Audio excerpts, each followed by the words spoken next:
Hi, if David Cameron wants bankers' bonuses to be linked to success, why did he allow RBS, a failing bank, to be paid bonuses of £785 million?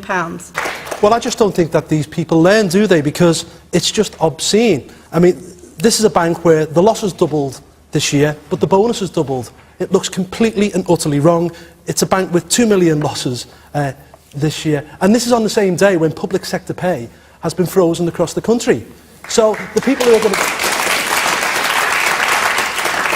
And the people whose pay is going to be frozen is your lollipop lady, your dinner lady, your street cleaner. Quite frankly, I'd like to see this 800 million bonus ploughed back into the economy because, let's be frank, we own 82% of the Royal Bank of Scotland. Just before Is it time for the UK to lead the international community in providing military assistance for the Syrian freedom fighters? Well, I think we first should start by offering our condolences to the family of Mary Colvin. I think that's the first thing that we should say. I think dealing with Syria will be very difficult for two reasons. Firstly, we have the obstacle of Russia and China in the UN Security Council, but let's not forget Assad has a standing army of 250,000 of highly trained, loyal soldiers. And look, we can't go around being the world's policeman all the time. We've got defence cuts at the moment. We've got defence cuts at the moment, and we could have a problem in the Falklands, which is coming up, which I would argue, for British interest, is more important. However, there is a serious problem out there, but I think we better be careful about what comes next. Because, look, is Libya necessarily a better place now than it was under Gaddafi? We've got human rights abuses right across the board. Is Iraq necessarily a safer place? Is Egypt, with the Christian community, being persecuted? I think we should think very hard before we embark on any action, and I, for one, don't want to see one drop of British soldiers' blood spilt in Syria.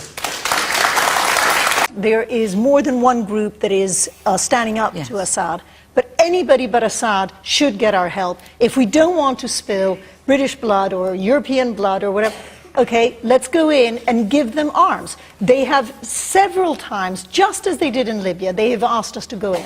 Nobody in Iraq. But look what's happened in Mogadishu. Look what happened in Mogadishu, where everyone had so many arms. You could go into a market in Mogadishu and you could find a basket of rice, and for the same price, you could find a basket of bullets. You know, and you leave these arms, and then what happens as the decades go on? You know, you undermine a society and you allow violence to get in, and you arm everyone to the teeth, and then what do? Who is ever going to hand those weapons back? You know, we cannot undermine Syria like this. All right, do you want the last word? I don't think it's undermining, I think it's supporting. And I think we know who's evil there, and we know who we don't want to help. Very briefly, Paul. Do we know who's evil and who's not? This is the problem. We've done this in Libya, we've made this mistake before, we've gone in, we've armed these rebels, they've overthrown Gaddafi, and now we find out that actually there's 140 tribes in Libya, all with scores to settle, all armed to the teeth. There's human rights abuses right across the board, and if we're not careful, we could possibly end up with an Islamic fundamentalist state 250 miles off the coast. The human rights abuse under Assad has been... All right, one at a time.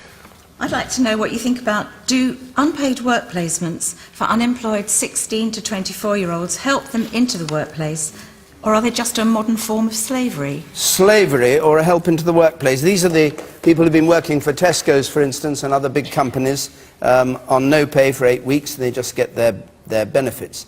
Is it slavery, or is it, or what is it? Paul Nuttall. Well, the first thing I'd like to say about this is that actually it's voluntary. So it's not slavery. And hundreds of kids, as a result of this, have got jobs.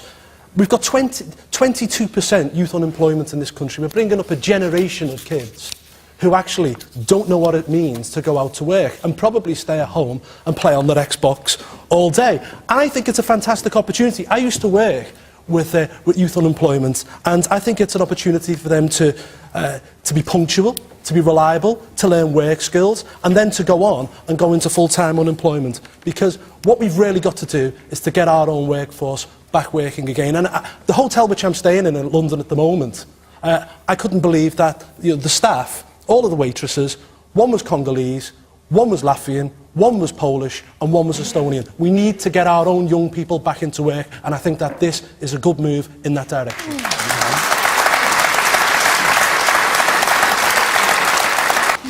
Well, the difficult thing used to be to get into a company.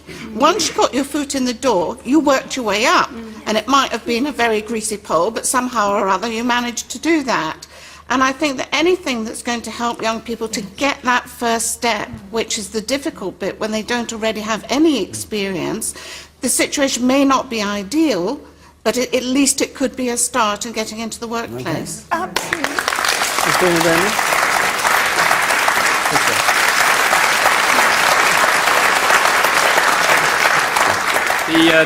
The gentleman on the end said that there were... Paul Nuttall. Thank you very much.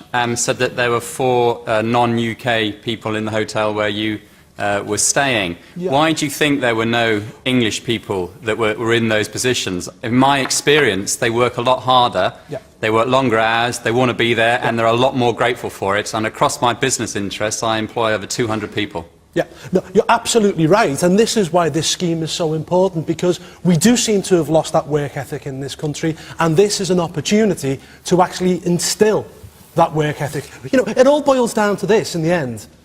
Do we really want our youngsters out learning skills, being punctual, going into work, becoming responsible, or do we want them sitting at home doing nothing? I think it's quite clear what the answer is, and that's why businesses right across this country are taking on Eastern Europeans and not our own, and that has to stop, and I think that this scheme is a step in the right direction towards it.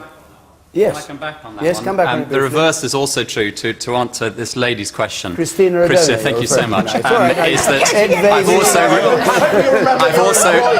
Is that I do struggle. I've also taken on 4 graduates without any experience at all. Well, you're very unusual. And they've gone straight into middle management, and they're doing a fabulous job. Within 12 weeks, they're up to speed, and they're doing classic middle management jobs that I, on the reverse of that, would probably pay somebody twice as much to do. Okay.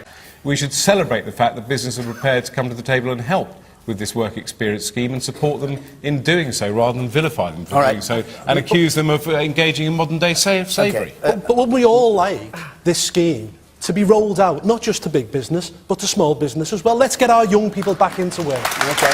And Isn't bailing out Greece just a measure to delay the inevitable? the inevitable being, in your view? Well, that it's all going to go crashing down. That they won't be able to afford to repay any of their debts. And pull out of the euro and all that? Exactly. I think it's just a sticking plaster, and I predict that we'll be back here again in 6 months' time, because Greece will fully default. It's inevitable. The real problem here is there's a real human element to it. What's going on in Greece is an absolute disaster. I mean, we've got 50% youth unemployment, a 25% increase in homelessness. Suicides are going through the roof, 22% cut in the minimum wage.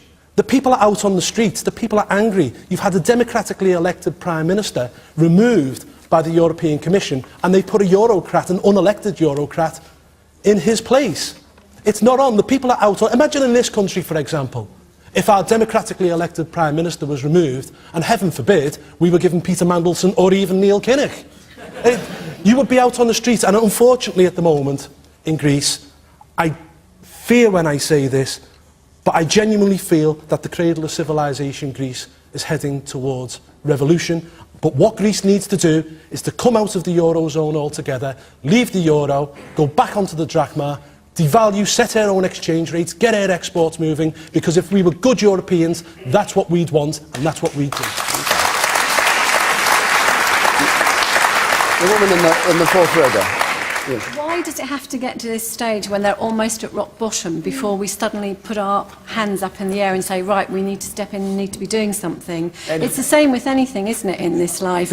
We always have to step in when it's almost at breaking point. Why can't we have things in place whereby we can see these layers slowly being eroded so we can then step in before we have this catastrophic event? Because it was never going to work anyway. Ed Vasey? It was impossible. As I understand it, one of the conditions for the bailout is that they have to lose 150,000 public sector workers within 3 years. That's equivalent to saying goodbye to 800,000 in this country. Imagine what that would do. They have no way out. They're not allowed to borrow from anywhere else. You've got a puppet Prime Minister in Papadopoulos, who is an ex-Prime Vice President of the ECB. Greece was given a golden hello to get into the European Union when they were assessed. They should be given a golden goodbye and eased out to the pain so that they can leave the European Union. This is more about saving the European Union, not saving Greece. In light of the recent arrests of journalists at The Sun, is it a good idea to launch The Sun on Sunday?